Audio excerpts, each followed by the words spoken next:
आज अपना राष्ट्रीय पर्व मनाया जा रहा है, गणतंत्र दिवस। नया संविधान आज से लागू हुआ था, क्योंकि इसके पहले अंग्रेजी शासन था तो उन्होंने अपने नियम कानून बना के रखे थे। उसके पहले मुगल पीरियड चल रहा था, उन्होंने अपने कानून बना के रखे थे। उसके पहले शुरू से ही अपना जो धर्म था उसके हिसाब से तरीके से चलते थे, लेकिन जब दूसरा आया तो उसने पुराने वाले हटा के अपने लागू कर दिए। जो अपने देश में सनातन धर्म शुरू से चला आ रहा था, हिंदू धर्म, तो वही एक मेन था। लेकिन फिर जब मुगल आए बाहर से तो उन्होंने यहाँ पे अपना युद्ध किया, लोगों को जीता, अपना राज्य स्थापित करने लगे। करते करते वो पूरा ही राज्य उन्होंने सब पे अपना राज्य कर लिया। तो उन्होंने फिर अपने कानून बना लिए। फिर अंग्रेज़ आ गए, वो अपना व्यापार करने लगे, उन्होंने थोड़ा करना शुरू किया तो उन्होंने भी फिर पूरा ही राज्य अपना स्थापित कर लिया। तो उनके अपने कानून बन गए।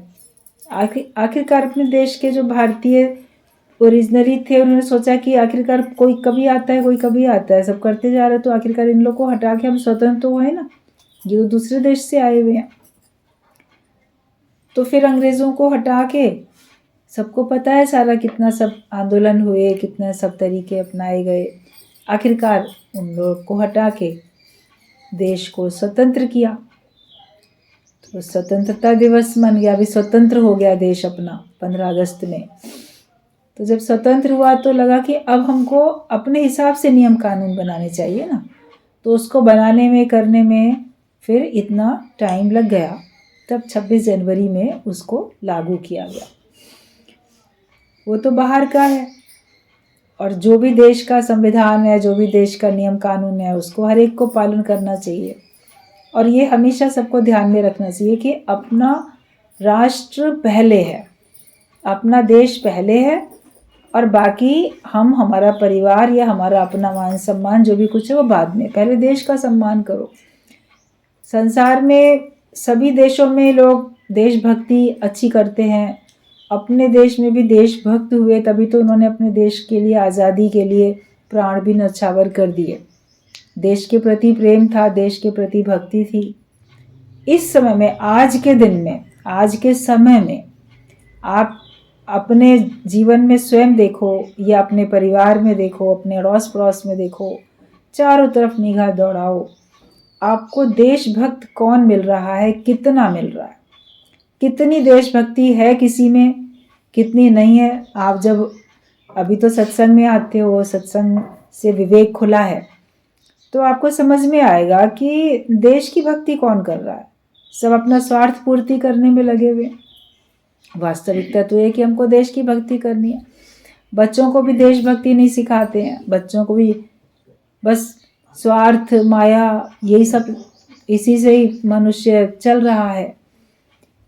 पहले ज़माने, पुराने ज़माने में स्कूल में टीचर्स भी सब बताते थे, घर में परिवार के लोग भी बताते थे। फिल्में बननी शुरू हुई, उसमें भी देशभक्ति की बहुत गाने, फिल्में बनते थे। अभी 15 अगस्त हो या 26 जनवरी हो, आप देखोगे अगर देशभक्ति के गीत बजते भी हैं, वही पुराने बजते हैं, नए बनते ही नहीं है, नए बनाते ही नहीं है, बहुत कम बन रहे हैं नए। तो जो जैसा माहौल होता जाता है, बच्चे जैसा देखते हैं, जैसा सुनते हैं, वैसे ही सीखते हैं। मगर हमें सबको ये ज़रूर एक संकल्प लेना चाहिए, प्रण लेना चाहिए कि हम अपने देश के प्रति ईमानदार रहें। उसके लिए भी भक्ति, जैसे भगवान की भक्ति होती है, ऐसे अपने देश की भक्ति हो। माता पिता की भक्ति होती, मातृ पितृ भक्त होते हैं। श्रवण कुमार के लिए बोलेंगे बड़ा मातृ पितृ भक्त था, तो माता पिता की भक्ति करने वाला। तो कौन बच्चे हैं जो माता पिता की भक्ति करते हैं? तो उनको शुरू से सिखाना पड़ता है। धर्म को भी सिखाओ और उनको जीवन जीने का जो तरीका है वो सिखाओ, उनको हर चीज़ सिखाओ। आप सबका आदर मान सम्मान करना सिखाओ, आप देश का भी आदर मान सम्मान करना सिखाओ। आपके देश को कोई बदनाम ना करे, आपके देश का कोई नाम खराब ना कर पाए। अगर आप किसी दूसरे देश में जाओगे तो वहाँ पे गलत अगर चलोगे तो आपके देश का नाम खराब होगा ना। ये कहाँ से आया? ये तो भारतवर्ष से आया, हिंदुस्तान से आया। तो हिंदुस्तान का नाम खराब हो जाएगा। तो इसलिए दूसरी जगह पे जाके आपको अपना एक आपके गलत चलने से पूरा देश बदनाम हो जाता है, और एक अगर आप अच्छा चलते हो तो पूरे देश का नाम हो जाता है। तो वो हमको देखना चाहिए। एक एग्जाम्पल था, बड़ा अच्छा पढ़ रहे थे कि जो संत थे रामतीर्थ, वो एक बार जा रहे थे तो जापान वहाँ पहुँचे थे। तो वहाँ पे वो ट्रेन से एक जगह से दूसरी जगह जा रहे थे। तो वहाँ पे रास्ते में ट्रेन किसी स्टेशन पे रुकी, तो उन्होंने देखा वहाँ पे कोई फल वगैरह एकदम से, जैसे आपका डब्बा जहाँ रुकता है चारों तरफ निगाह दौड़ाओ तो कभी नहीं होता है कोई खरीदने बेचने वाले, तो फ्रूट्स वो खरीदना चाहते होंगे और उनको वहाँ पे कोई फल नहीं दिखे। तो ऐसे बैठे थे, अभी दूसरे देश में गए हैं, जापान में गए हैं, तो वहाँ पे देख रहे हैं, तो उनके मुंह से ऐसे निकला शायद इस देश में फल नहीं होते हैं, ऐसा निकला उनके मुंह से। तो वहाँ पे तो और जापानीज़ लोग बैठे ही थे, अब उसी देश के लोग बैठे थे।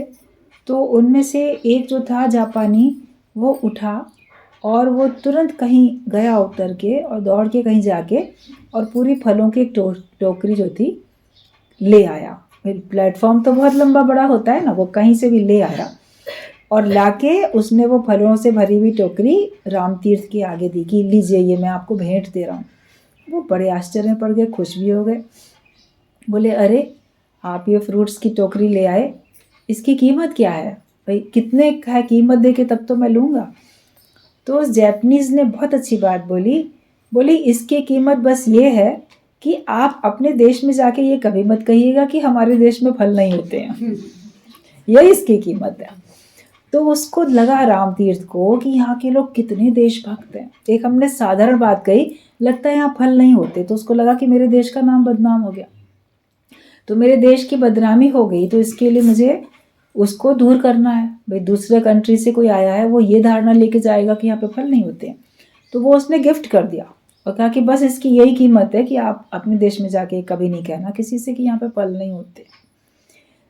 तो उनको लगा कि जिस देश में इतने देशभक्त हैं तो उसको तो उन्नति करने से कोई कभी रोक नहीं सकता। तभी आप देखो जापान में कितनी तरक्की है, कितनी उन्नति है, और भी सब तरफ है।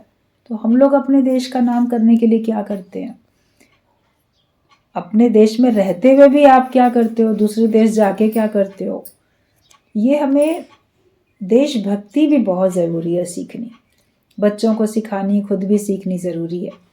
ये सब जो पर्व है, राष्ट्रीय पर्व है, आप लोग अपना अपना त्यौहार तो मना लेते हो, जो हिंदू हैं वो हिंदू वाला अपना त्यौहार मनाएंगे, क्रिश्चियन अपना त्यौहार मनाएंगे, सिख अपना त्यौहार मनाएंगे, मुस्लिम्स अपना त्यौहार मनाएंगे, सब लोग अपने अपने मनाते हैं। और अगर किन्हीं से मित्रता होती है तो एक दूसरे का त्यौहार भी मनाते हैं, ऐसी बात नहीं है। लेकिन ये तो अपने देश का त्यौहार है, 15 अगस्त है, 26 जनवरी है, 2 अक्टूबर है, इस प्रकार के जो दिन हैं, तो ये सब राष्ट्रीय त्यौहार के रूप में मनाए जाते हैं। उनको भी उतने उत्साह उमंग के साथ मनाना चाहिए, और ये नहीं कि बस केवल बाहर से देखोगे तो थोड़ी देर के लिए मोमेंट्री, आपको कुछ मोमेंट के लिए आपको बड़ा देश प्रेम जगा, उसके बाद फिर वैसे कि वैसे अगर क्या करना, हमको तो अपना स्वार्थ है। अपने स्वार्थ के कारण ही तो लोग अपने देश को बेचते हैं, यहाँ के सीक्रेट्स आउट कर देते हैं, दूसरे लोगों को जानते भी हैं कि ये गलत हैं तो भी उनको सपोर्ट करते हैं। तो ये चीज़ें हमारे अंदर में ना हों और हम दूसरों के अंदर से भी ये भावनाएं दूर करें। ये हम लोग को ज़रूर संकल्प लेना चाहिए आज के दिन में, राष्ट्रीय पर्व मनाने में, 26 जनवरी का दिन मनाने में। और साथ साथ गुरु ने हमको आज़ादी दिलाई माया से, उन्होंने आज़ादी दिलाई हमको मन से। अब मन से हम आज़ाद हो गए। पहले मन हमारा मालिक था, हम उसके गुलाम थे। अब मन हमारा मालिक नहीं है। पहले माया हमारी मालिक थी, हम माया के दास थे, लेकिन अब माया हमारी मालिक नहीं है, हम उसके दास नहीं हैं। तो गुरु ने हमको सच्ची आज़ादी दी, इच्छाओं से, विकारों से हमको छुटकारा दिला दिया, सब तरह से उसने हमको निर्बंधन करके एकदम मुक्त कर दिया, आज़ाद कर दिया। आज़ादी तो मिल गई, मगर उसके बाद अपने नियम कानून खुद भी तो बनाओगे ना, संविधान अपना भी तो बनाओगे। ज्ञान के हिसाब से जीवन अपना चले, ज्ञान के हिसाब से अपनी दिनचर्या, अपना टाइम टेबल ये सब हर एक को बनाना है। और फिर ये हमारे लिए ज्ञान वाला एक नया संविधान हमारे जीवन में लागू हो गया कि अब हमको इस तरह से करना है। जो भी सद्गुण है वो सब अपने अंदर में हमको भरने हैं। जो बुराइयां थी वो तो हट गई, और अगर हैं बची हुई तो उनको हटा दो। उसके हिसाब से नहीं चलना है। पहले लोकारीत के हिसाब से चलते थे, अब लोक संग्रह के हिसाब से चलना है। हम तो शुरू से ऐसा करते आए हैं, तो अब तो ज्ञानवान हो, अब तो आपके ऊपर नया संविधान लागू होगा। जो बातें पहले आपको बड़ी मर्यादा करनी है, बड़ा धर्म निभाना है, मर्यादित होकर जीना है, तो अब आपको ज्ञान के हिसाब से जीना है। अपना नया संविधान हर एक को स्वयं लिखना है। होमवर्क अपना समझ लो आज के दिन में कि आप लोग लिखोगे अपने अपने घर में जाके कि हमें अपने लिए क्या क्या नियम बनाने हैं। और खुद जो अपने लिए नियम बनाओगे उसको तो फॉलो ही करोगे ना। जिस दिन व्रत रखते हो तो खुद आपने अपने लिए बनाया कि आज हम अनाज नहीं खाएंगे। किसी ने ज़बरदस्ती आपके हाथ से थाली छीनी नहीं, किसी ने ज़बरदस्ती आपको कहा नहीं, लेकिन आपने जब खुद चाहा तो भले अनाज कितना भी सामने रखा होता है, स्वादिष्ट आपके भोजन सामने होते हैं, लेकिन आपका मन ही नहीं जाता खाने के लिए, आपका मन होता ही नहीं खाने के लिए, क्योंकि आपने अपनी मर्जी से वो व्रत लिया है। तो ऐसे ही अपनी मर्जी से अपने लिए नियम बनाओगे तो आप उसको फिर फॉलो भी करोगे। गुरु ज़बरदस्ती अपने नियम कानून तुम पे थोपता नहीं है, वो तो आपको सही ज्ञान देता है। सही ज्ञान देके, हमको सही समझ देके हमारे ऊपर ही निर्णय छोड़ देता है। भगवान कृष्ण ने भी अर्जुन के ऊपर निर्णय छोड़ दिया, अब तेरी मर्जी, तो युद्ध कर या ना कर। उलझ रहा था, वो परेशान हो रहा था, उसको सही ज्ञान भी दिया, लेकिन ज्ञान देने के बाद आखिरकार क्या बोला कि आप जो तेरी मर्जी हो वो कर। बीच बीच में बोलता है कि आप दोनों बातें कहते, मुझे एक बात बताइए मेरे कल्याण की, मैं क्या करूं। फिर ज्ञान सुनाया, कहता है नहीं, तुम खुद निर्णय करो। जब आप अपनी खुद निर्णय करके कोई स्टेप उठाओगे तो दूसरे को दोष भी नहीं दोगे और उसमें आप मनमनाभव होकर कार्य भी करोगे। तो सत्संग तो सभी लोग सुन रहे हैं, बहुत बहुत दिन से सुनते चले आ रहे हैं, लेकिन अब अपने लिए भी तो कुछ नियम बनाओ और उनको फिर बाद में बताना कि हमने अपने लिए ये संकल्प लिया। अपने लिए एक या अनेक, जितने भी आप अपने नियम बनाना चाहते हो बना लो और उसको फिर फॉलो भी करो। केवल सुनना काफ़ी नहीं होता, सुनने के बाद उसके हिसाब से हमको अपने जीवन में ज्ञान को उतारना बहुत ज़रूरी होता है। तभी सभी लोग जो ज्ञान में नहीं आते हैं वो जब आपका जीवन देखेंगे तो प्रशंसा भी करेंगे आपकी और प्रभावित भी होंगे कि सचमुच में सत्संग कितना अच्छा है, जिससे इन लोग हमेशा हंसते मुस्कुराते रहते हैं, हमेशा खुश रहते हैं। एक अपने दृढ़ इरादा शक्ति है, ये अच्छाई के रास्ते पे चलते हैं। आप सबके लिए लोगों के मन में ऐसी ही धारणा होती है जो सत्संग में आ जाता है, और अगर वो उसके हिसाब से ज़रा भी कम होता है तो लोग कहते हैं इनके सत्संग में जाने से क्या फ़ायदा, ये लोग तो वैसे के वैसे ही हैं, जैसा पहले थे वैसे अब हैं। आपसे कोई मिले तो आपको लगे, उसको ये लगे कि इनमें बड़ा परिवर्तन आ चुका है, पहले ये कैसे थे अब ये कैसे हो गए। तो तुम्हारे से कोई प्रभावित भी हो जाए, उसको समझ में आए, रहनी से ही समझ में आ जाए कि तुमको किस तरीके से कितना कितना ज्ञान गुरु ने देके कितना ऊंचा उठा दिया है। तो हर एक को अपने लिए ज्ञान का एक संविधान बना के उसके ऊपर चलना भी है, उससे आपको सबको खुशी मिलेगी। ज्ञान का जो भी दीपक है उसको हमेशा हाथ में लेके चलो और उसको हमेशा जलाए रखो।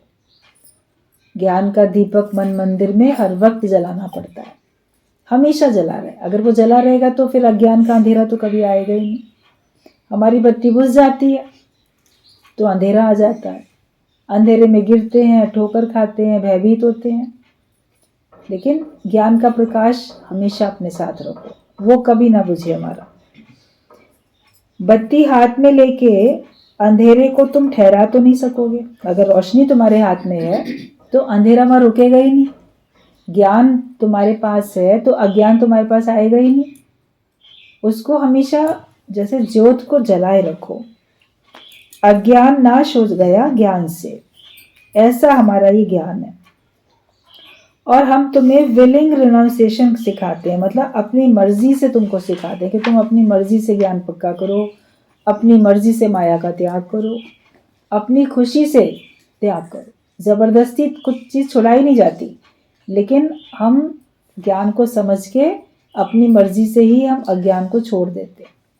अपनी मर्जी से ही हम सारे विकार, माया, सबसे आसक्ति हम छोड़ देते हैं। सब कुछ भूल जाओ जो तुमने अब तक सीखा है। Make mental revolution. एक हमारे अंदर में मानसिक ऐसे क्रांति आ जानी चाहिए। जैसे पहले जोश नहीं था, पहले क्या सोचते थे, अब हमारे अंदर में एक नई क्रांतिकारी विचारधारा में परिवर्तन आ जाए। अब हम बिल्कुल ज्ञान के हिसाब से सोचते हैं, और जो कुछ पहले हमने सुना, पहले सीखा, उसको सबको भूल दो, एकदम भुलाते चले जाओ कि अब मैंने जो कुछ पहले से सीखा था मुझे उस पर नहीं चलना है, मैंने जो ज्ञान में आके सीखा है मुझे उसके हिसाब से चलना है। क्योंकि जो माया में तुमने सीखा उससे तो आनंद नहीं मिला, उससे तो शांति भी नहीं मिली, तो उसको अपने जीवन में फॉलो करते रहने से आपको क्या फ़ायदा। सत्संग के वचन अब सुने, इन वचनों से जो चलता है उसका जीवन बदलता है। वचनों को मानते ही जीवन ये बदलती है, और ये अच्छा पॉजिटिव चेंज होता है। ये परिवर्तन हमेशा हमारे भले के लिए होता है। देह अध्यास अनरियल है, मतलब वास्तविक नहीं है। जो देह अध्यास है वो तो वास्तविक नहीं है, लेकिन तुम वास्तव में हो। ज्ञान से ही तू मुक्त हो जाएगा। मैं आत्मा हूं, मैं परमात्मा हूं, ये नहीं जानते हैं तो यही तुम्हारा बंधन है। मेरे पास ये बंधन, मेरे पास वो बंधन, बहुत सारे बंधन हैं, लेकिन सबसे बड़ा बंधन क्या है कि मैं आत्मा हूँ, मैं परमात्मा हूँ, ये बात मैं जानता नहीं हूँ, इसीलिए बंधन है। लेकिन जब मैं अपने स्वरूप को जान जाता हूँ तो मेरे सारे बंधन खत्म हो जाते हैं, फिर मेरा कोई बंधन रहता ही नहीं है, कोई मुझे बांध सकता भी नहीं है। तुम सच्चित आनंद रूप हो। तुम्हें राम राज्य में विश्वास आ जाए तो फिर द्रौपदी के जैसे पुकारेगा नहीं। तुम तो वो सच्चित आनंद स्वरूप हो, शुद्ध स्वरूप हो, और इस सारे संसार में उसी परमात्मा का राज्य चल रहा है। अगर तुमको ये विश्वास आ जाएगा कि हम राम राज्य में बैठे हैं, मतलब भगवान का ही राज्य चल रहा है, भगवान की मर्जी से सब हो रहा है, तो फिर द्रौपदी की तरह पुकारोगे नहीं। जैसे वो एकदम पुकारने लगी ना, भगवान आओ मुझे बचाओ, तो जब इतना दृढ़ विश्वास हो जाए कि भगवान तो रक्षा करने के लिए पहले ही बैठा है, वो तो मेरी रक्षा करके ही बैठा है, कर ही रहा है, तो कहीं भी क्या, बिना बोले वो हमारी सारी परेशानी को जानता है, समझता है, मुझे कुछ भी कहने की भी ज़रूरत नहीं है।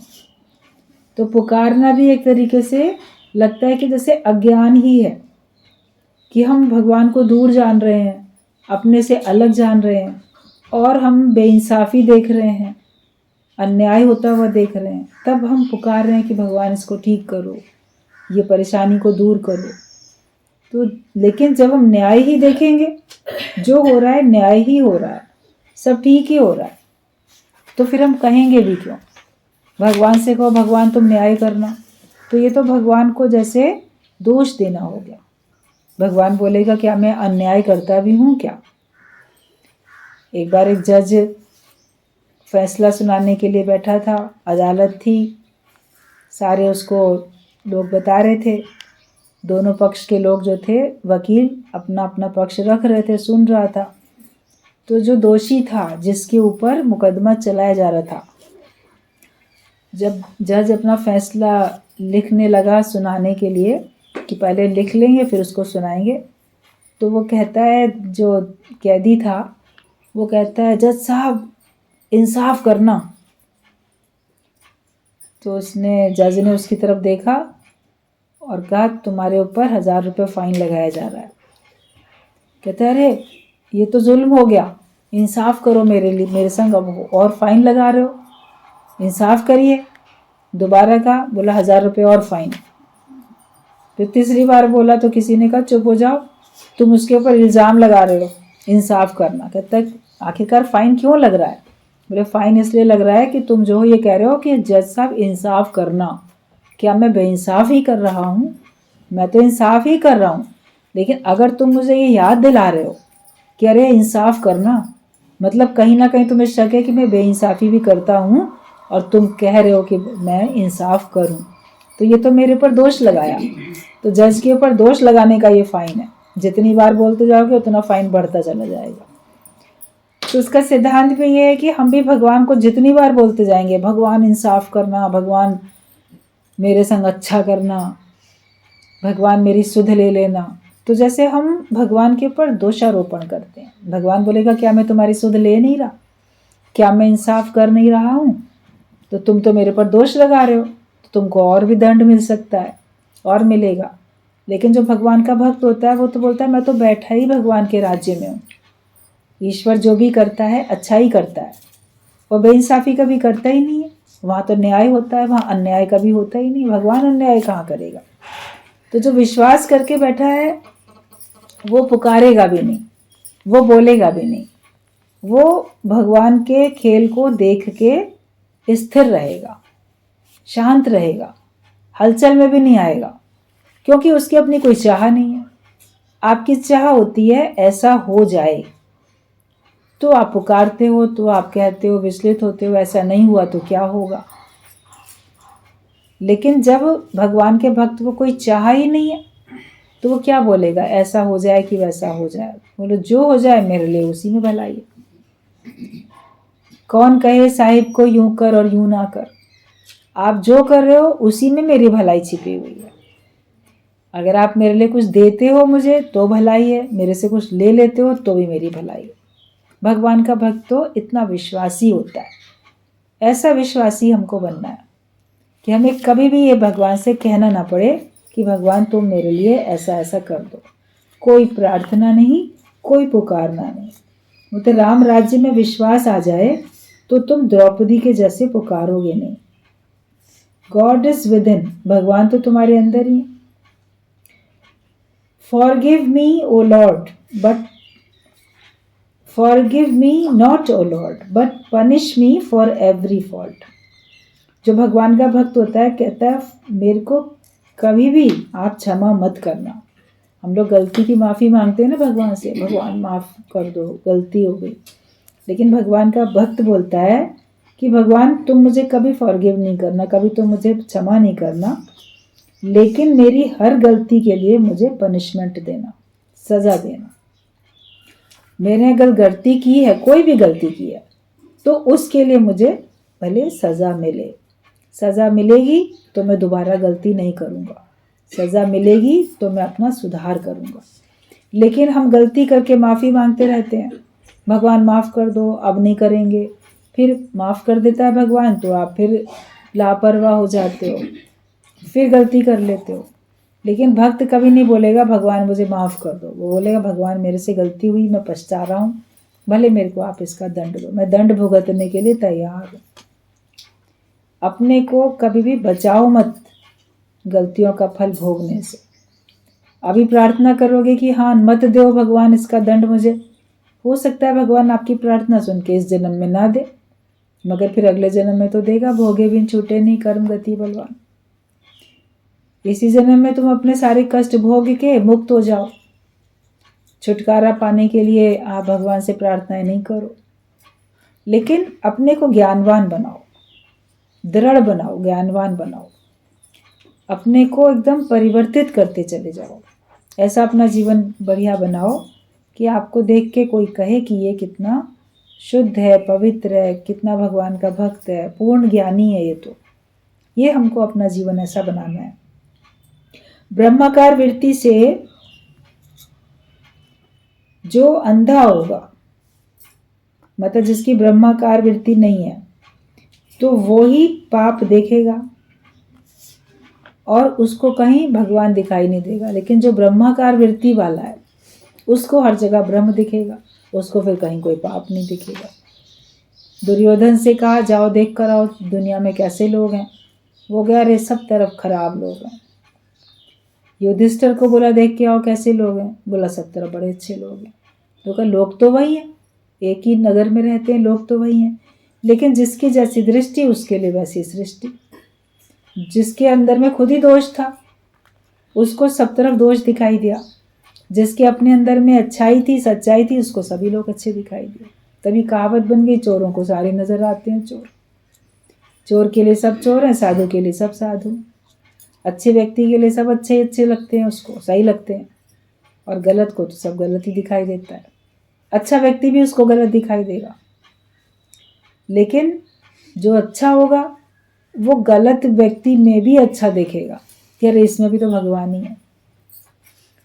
तभी का चोर साधु को एक पहचानो, वो सबको एक करके जानता है, मतलब एक ही सत्ता सबके अंदर विद्यमान है। मेरा कुछ नहीं है, अप्राप्त भी मुझे कुछ नहीं है, ना तो मेरा कुछ है और कुछ ऐसा भी नहीं है जो मुझे प्राप्त ना हो। सब कुछ मुझे प्राप्त भी है। जब सब कुछ मुझे पहले से ही प्राप्त है तो मैं कुछ और पाने की क्या लालसा रखूं, फिर मैं कुछ और पाने की क्या कामना करूं, मुझे तो पहले ही सब प्राप्त है। मनुष्य अपने जीवन में क्या चाहता है? अभी कितनी गुरु जी की वाणी चल रही थी कि तुम्हें सुख शांति किससे मिलेगी? धन दौलत हीरा मोती जेवर किससे मिल सकती है सुख शांति? सुख शांति इन पदार्थों में है ही नहीं, और हम वो पाना चाहते हैं। लेकिन जिस बात में सुख शांति है वो हम पाने का यत्न ही नहीं करते, वो फिर गुरु हमको देता है। ज्ञान के विचार हमको मिलते हैं तो हमको सुख शांति मिल जाती है। मेरा कुछ है ही नहीं तो मैं सुख शांति में हूँ। अगर मेरा कुछ हो तो मैं उसके लिए चिंता भी करूं। जिसका कुछ है नहीं तो वो क्यों चिंता करेगा? मेरी चिंता हरि करे, मुझे ना चिंता कोई। अब मेरा कुछ है ही नहीं, जो है सब भगवान का ही है। सबको देखने वाले भगवान है, तो फिर वो निश्चिंत होकर भगवान की भक्ति करता है। ऐसा भक्त निश्चिंत होकर भगवान की भक्ति में लीन रहता है। और मुझे कुछ अप्राप्त नहीं है तो मैं क्या चाहूँ? जो चीज़ आपके पास पहले से है उसको पाने की चाह रखोगे क्या? या आपके पास पहले से ही है? जो पहले से नहीं है उसको पाना चाहते हो। तो आपके पास पहले से ही आनंद है, पहले से ही सुख शांति है, पहले से ही आपको मुक्ति का निश्चय है, आपको भगवान पहले ही मिल गए हैं। तो आप इसकी भी लालसा क्या करोगे कि मुझे भगवान मिल जाए, मुझे ज्ञान मिल जाए, मुझे आनंद मिले, मुझे शांति मिले, मुझे भक्ति मिले, मुझे शक्ति मिले। मान लो ये सब भी आपका मन चाह रहा था, तो अब तो ज्ञान में आते आते ये सब आपको प्राप्त हो गया ना। और माया में तो कभी तृप्ति आने वाली है नहीं, उसमें अधूरापन रहेगा ही रहेगा। कितनी भी मिल जाए आपको उसमें कभी तृप्ति नहीं आएगी। तो उसको तो पाने की कामना करना व्यर्थ ही है। उससे ना किसी का दिल कभी भरा है ना भरेगा। कहते तृष्णा का कांसा तेरा हरदम खाली है, तू झूठी आशा के द्वारे का सवाली है। हमारा जो अंदर में तृष्णा का कांसा है, बर्तन है, वो हमेशा खाली है। उसमें कितना डालते जाओ भरेगा ही नहीं। मनुष्य के अंतःकरण की बनी थैली में डालते गए, कुछ भरती नहीं थी वो कभी भी। कितना भी खजाना डाल दो भर ही नहीं रहा है। ऐसा मनुष्य का मन है। इसको कितना भी मिल जाए वो कभी तृप्त नहीं होता, फुल स्टॉप नहीं करता। गुरुजी बोलते थे तुम्हारा पेट भर सकता है, आप 2 रोटी खाओ, 4 रोटी खाओ, कितनी खाओगे? बोलोगे नहीं अब बहुत पेट भर गया, अब हम एक भी रोटी और नहीं खा सकते, आधी भी नहीं खा सकते, एक और भी नहीं खा सकते। एक समय ऐसा आएगा कि आप भोजन को मना कर दोगे कि नहीं खा सकते, क्योंकि आपका पेट भर गया। तो पेट भरने पे तो मना कर देते हैं, लेकिन पेटियां कभी भरती नहीं तुम्हारी। जो तिजोरियां हैं, तुम्हारे घर में अटैचियां हैं, उनको बोलोगे नहीं नहीं बहुत हो गया भगवान और मत देना। उसके लिए नई अलमारी खरीद लाओगे, नई तिजोरी खरीद लाओगे, नया बॉक्स खरीद लाओगे, उसमें और डालते जाएं। उसको कभी नहीं बोलोगे भगवान इतनी माया मिल गई अब और मत देना मुझे। अरे इतनी मिल गई और मिल जाएगी तो ये कर लेंगे फिर वो कर लेंगे। इच्छाओं का कोई अंत थोड़ी है। मैं पहले पैदल चलता था, अच्छा मैं साइकिल में चलूँगा, अच्छा मैं स्कूटर में चलूँगा, अच्छा मैं कार में चलूँगा। फिर मैं ट्रेन में जाता तो मैं इसके AC फर्स्ट क्लास के डब्बे में चलूँगा। अच्छा अब तो मैं हवाई जहाज़ में चलूँगा, अब तो मेरा अपना निजी हवाई जहाज़ होना चाहिए। कोई अंत है क्या इच्छाओं का? कुछ भी अंत नहीं है। जितना मिलेगा आपको उससे और अधिक की लालसा होगी।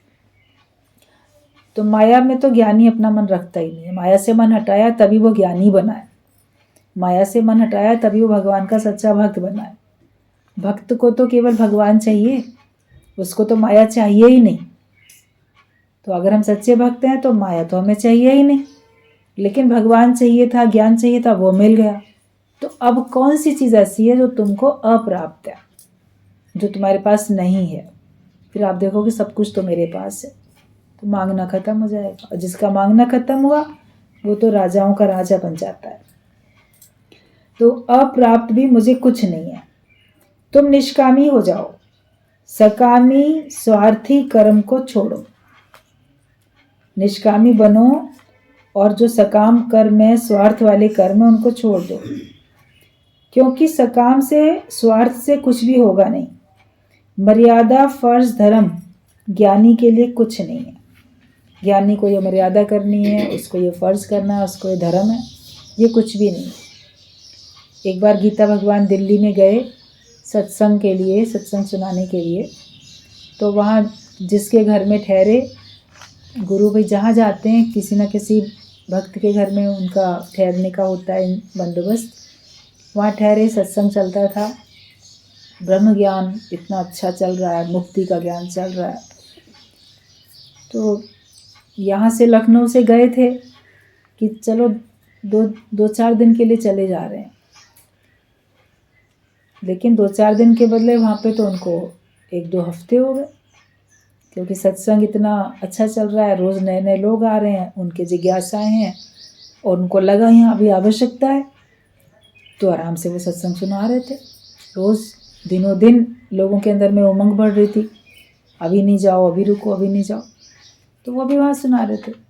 तो एक दिन उनका जो जिसके घर में ठहरे हुए थे, उनके घर के जो पुरुष लोग थे, जो कि दुकान पे जाते थे तो रात को लौटते थे दुकान बंद करके, उनके साथ तब ज्ञान की चर्चा रात के खाने के साथ होती थी। वो भी बहुत श्रद्धा वाले थे, सब लोग बड़े बुज़ुर्ग थे, जैसे घर के कोई दादा हों, बड़े पिता हों, बड़े बुज़ुर्ग हों, तो बड़ी श्रद्धा से ज्ञान सुनते थे। तो उनमें से जो सबसे बड़े बुज़ुर्ग थे, एक दिन उन्होंने ये कहा कि आप ज्ञान बहुत अच्छा बता रहे हैं, आपका ज्ञान बहुत अच्छा है, लेकिन हम ये चाहते हैं कि जो ये नई सब उम्र की लड़कियां हैं, बहुएं हैं, सत्संग आपका सुन रही हैं, मुक्ति का ज्ञान सुन रही हैं, निर्बंधन होने का ज्ञान सुन रही हैं, तो इनके ऊपर तो वैसे कोई बंधन है ही नहीं, सुनती कहाँ है किसी की, तो बहुत फ्री हैं। आप थोड़ा सा इनको मर्यादा भी सिखाइए, घर की बड़े लोगों की थोड़ी मर्यादा सिखाओ, कि बड़े लोगों से पूछ के जाएं, उनकी आज्ञा में चलें। होता है ना, जैसे लगता है कि हमारे हिसाब से चलें, हमारे घर के जो लोग हैं बड़े, और ये बात कितने सालों पुरानी है, बहुत साल पुरानी बात है। तो उस वक्त लोगों को थोड़ा लगता भी था कि ससुराल में बहुएं हैं या लड़कियां हैं, मायके में भी लड़कियां हैं, तो अनमैरिड, तो उनको अपने बड़ों की आज्ञा में उनको बता के जाएं, उनसे पूछ के जाएं, ये सब जैसे मर्यादा की बातें थी। तो कहा इनको थोड़ी आप मर्यादा भी तो सिखाइए। तो गीता भगवान मुस्कुरा दिए, उस समय कुछ नहीं बोले, ठीक है, खाना ना खा रहे थे तो मुस्कुरा दिए और बात होने लगी। जब रात का खाना पूरा हो गया तो गए अपने कमरे में, और जो साथ में सत्संगी लोग थे उनके, तो कहा ऐसा करो, सब सामान अपना अटैची वटैची पैक करो, हम लोग जो हैं हम वापस लखनऊ जाएंगे अपने घर। तो बड़ा एकदम से हो गया, क्या हुआ अचानक, ये क्यों एकदम से जाने लगे? तो जिसने कहा था उसको लगा मेरी बात कहीं बुरी तो नहीं लग गई, बड़े बुजुर्ग थे वो, तो बुढ़े दादा थे। तो वो बोले क्या बात है, आप तो एकदम पैकिंग कर रहे हैं अपनी, क्यों जा रहे हैं? हमने तो कुछ नहीं कहा था कि हमारी कोई बात आपको बुरी लग गई, आपने एकदम से उठ के जाने के लिए, नहीं हम तो अब वापस लखनऊ जाएंगे। तो गीता भगवान ने कहा कि आपने कहा कि इन लोग को मर्यादा सिखानी चाहिए, तो मैं तो अपनी ससुराल में अपनी सास को ये बोलकर आई थी कि मैं 4 दिन के लिए जा रही हूँ, तो 4 दिन के बदले हमको तो 15 दिन हो गए यहाँ पे, तो पहले हम जाके मर्यादा करें और फिर हम मर्यादा सिखाएंगे इन लोगों को, तो इसलिए हमें मर्यादा करनी है ना। तो आपने कहा मर्यादा सिखाओ, तो हम पहले खुद मर्यादा करने जा रहे हैं। तो ये बात सुन के वो हैरान हो गया, अरे आप तो ब्रह्मज्ञानी हैं, आप तो गुरु हैं, आपके लिए थोड़ी मर्यादा है, आपके लिए बात थोड़ी है। तो उन्होंने कहा ये भी सब जो है ब्रह्म ज्ञान सुन रहे हैं, ये भी सब ब्रह्मज्ञानी है, इनको मर्यादा तो पहले ही करके आए हैं, लेकिन अब इनको ज्ञान जो है पक्का करना है। तो ये बात गुरुजी कई बार जैसे एग्जाम्पल देते थे, कोट करते थे उनके इस प्रसंग को, कि गुरु अपने जीवन में ब्रह्म के निश्चय में रहता है, तब वो हमको ब्रह्म का निश्चय कराता है। और वो खुद पहले लोकारीत छोड़ता है, तब वो दूसरे को लोकारीत से छुड़ा पाता है। वो खुद निर्बंधन होता है, तब वो दूसरे को निर्बंधन कर पाता है। तो ज्ञान तो हमारे अपने लिए है। जो कुछ मर्यादा, फर्ज, धर्म, ये सब देहाध्यासी के लिए है। लेकिन ये नहीं है कि आप मर्यादा से गिर जाओ। ज्ञानवान हो तो आप मर्यादा से गिर जाओ। आप मर्यादा करते हुए मर्यादा से ऊंचे उठ के चलो। ये गुरु हमको एक युक्ति बताता है, हमको सिखा देता है। हम सत्संग में आते हैं तो हम सत्संग की, गुरु की मर्यादा में रहते हैं, उसकी आज्ञा में रहते हैं, ज्ञान के हिसाब से जीवन जीते हैं। तो आप देखो, घर में भी आप मर्यादित होकर रहते हो, लेकिन ये है कि आपके ऊपर बंधन नहीं है कोई। पहले मर्यादाएं, फर्ज, धर्म हमको जकड़ लेते हैं, बांध लेते हैं, उससे हम छूट नहीं पाते। अब आप अपनी मर्जी से बैठे हो, आप छूट के बैठे हो। आप मर्यादा कर भी रहे हो, लेकिन आप जब चाहो तब आप उड़ के जा सकते हो। तो चिड़िया पेड़ पर रहती है, तो जब चाहे वो उड़ के जा सकती है। वो ये नहीं होगा कि ये पेड़ पे है तो अब जाएगी कैसे, तो बंधती थोड़ी है वो तो जा सकती है कभी भी, जब चाहे वो उड़ सकती है। पेड़ उसको बांध तो नहीं सकता ना। तो ऐसे ब्रह्मज्ञानी को मर्यादा बांध नहीं सकती है। वो जब चाहे उसको छोड़ सकता है। वो मर्यादा का उल्लंघन भी कर सकता है और मर्यादा के हिसाब से वो जीवन जीता भी है। तो ज्ञानी करे या ना करे, उसका अपना कोई भी स्वार्थ नहीं होता है, वो निस्वार्थ भाव से रहता है। तो मर्यादा, फर्ज, धर्म ज्ञानी के लिए कुछ नहीं है। ब्रह्म के ज्ञानी के लिए आप उम्मीद नहीं करोगे कि ये बड़ा फर्ज निभाए, दुनियादारी की मर्यादा करे। बोले वो तो ब्रह्म ज्ञानी है, उसके ऊपर कोई विधि निषेध नहीं है, लेकिन वो कोई अमर्यादित कार्य भी नहीं करता है। वो कोई ऐसा काम भी नहीं करता है कि जिसमें तुम्हें कोई कहे कि ये तो मर्यादा से गिरे हुए हैं। मर्यादा से गिरे हुए नहीं होते, लेकिन वो उससे ऊंचे चढ़े हुए लोग होते हैं। ये फुरना सब देह में है। काल, मौत ज्ञानी के लिए नहीं है। डर, चिंता सब देह में चले गए हैं। पक्का निश्चय करो आत्मा का, तो आत्मा का ज्ञान तुम्हें मुक्त करता है।